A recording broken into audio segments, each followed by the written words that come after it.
Welcome to Flicks What the Fuck channel. Without any further ado, sit back, relax, and enjoy the video. So today I will show you sci-fi thriller film from 2007, called The Mist. Spoilers ahead. Watch out and take care.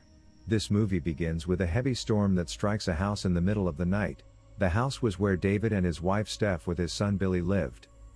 The next morning they were shocked when they found their house was destroyed by the storm last night. During that time suddenly a strange mist appeared and slowly moving towards them. Curious with the mist, David talked about it with his neighbor Brent.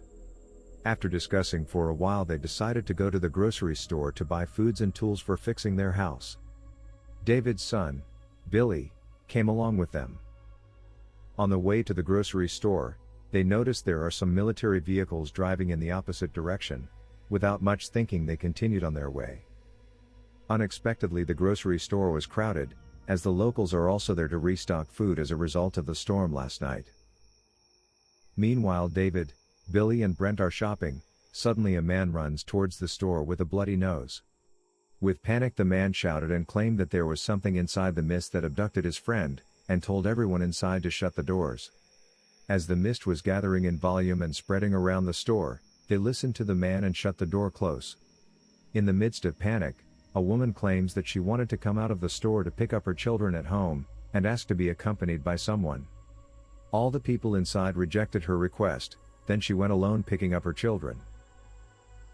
After a while, David went to search for a blanket for his son inside the store warehouse. Inside he noticed that the garage door inside the warehouse was being pushed forcefully by something. With fear in his eyes, he immediately ran and told the others what he saw inside the warehouse. Nobody believed him and insisted to check the door that he was talking about. Nothing happened until someone tries to open the door, then suddenly a huge tentacle reaches out attacking one of the people around the door, dragging him outside. Without thinking David helped the young man as everyone in the room was scared. He forcefully tried to release the young man from the grip of the tentacle, but he failed. As the boy was captured by the monster, they tried to close the door shut, but the tentacle kept holding the door until David cut it with an axe. Shocked after the encounter, they decided to let all the locals know of what happened, but again nobody believed them until they saw with their own eyes the tentacle of the monster which he cut. Fearing the monster, they made a barricade around the store to defend themselves. Mrs. Carmody, one of the religious locals, believed that this was the end of the world and started preaching and spreading more panic across the locals inside the store. Some of them were furious towards her. As the situation calms down, Brent suggested them to seek for help from the outside by bringing a few men, including one of the bikers inside. David asked the biker to tie his body to a rope to indicate how far can they go outside. Then they started walking out the store. After a few seconds the rope that was tied to the biker suddenly tightens and pulling him, making the others barely unable to hold him any longer. David and the other tried to pull the rope hoping to save the biker, however they were shocked as they saw the rope was covered in blood with pieces of his body. They immediately cut the rope and shut the door once more. Knowing that there is no hope outside, they focus themselves to survive inside the store. They installed lights with a hope that the monsters are afraid of lights. Little that they know the opposite happened as the monsters are attracted towards the light. A swarm of bug monsters kept coming toward the store. Shortly after bigger monster ate the bugs and start to break in the store attacking the locals. One of the bug monsters stinged a woman that worked at the grocery store. With one sting the woman was dead. All the people are panicking and chaos was ensuing. One of the men unintentionally set himself and part of the store on fire. In the midst of chaos David was able to kill one of the monster. Meanwhile Mrs. Carmody stayed still and prayed as the bug was surrounding her. Shockingly it didn't attack her and left her alone. They succeeded in defending the store from the monsters, then they closed the store window immediately. Noticing there were many injured inside the store, David suggested to go to the pharmacy store next door. The next day he and a few locals encouraged themselves to go there. As they arrived they noticed that the store was calm and thought that it was to save and continued to look for medical supplies. After a few minutes, they noticed there were a few dead bodies sticking to a spider web. They were all frightened. Turns out those bodies were made as a spider nest. In panic they started to freak out and made the spiders came out. One of the locals were attacked by the web that burns his skin when it touches him. After fighting the spiders, luckily they were able to escape to the grocery store safely. Witnessing what Mrs. Carmody did that night, a couple of locals started to believe in her and begin to hear her preach. Meanwhile, David went seeking for the soldiers, wanting to ask them about this mysterious mist.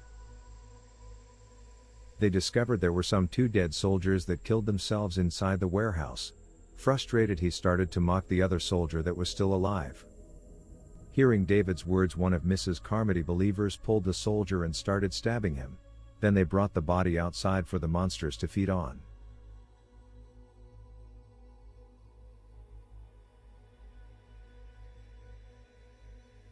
During the night, Billy told his father that he was truly frightened and wanted his father to promise him to never let the monsters take him away. The next day, David planned to leave the grocery store, but Mrs. Carmody's madness has gotten worse.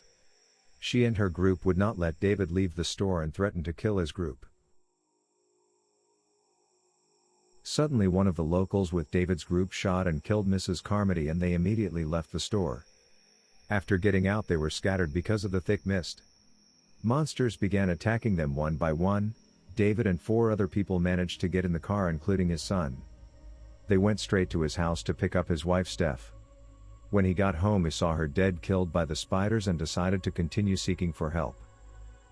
The whole town was empty, just like a dead city.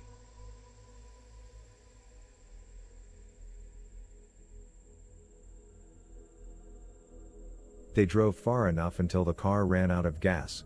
Forced to stop, they were clueless of what should they do. Out of desperation, David pulled out a gun, and all of the people left inside the car agreed that they were better off dead by being shot than to be eaten by those monsters. He checked the bullets left inside the gun. There were 4 left inside.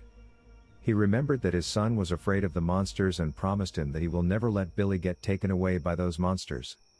When Billy woke up, David points the gun and started shooting Billy and the other 3 peoples. He wishes he could kill himself, but he ran out of bullet. He immediately gets out of the car hoping for a quick death. Suddenly, for a brief moment, the mist started to disappear and he realizes that he was surrounded by the soldiers fighting and exterminating the monsters. He then saw a truck evacuating the locals, including the women that went to pick up his children. With this shocking realization, he can only scream in regret after what he done. That's it. This video come to a close. Goodbye until next time.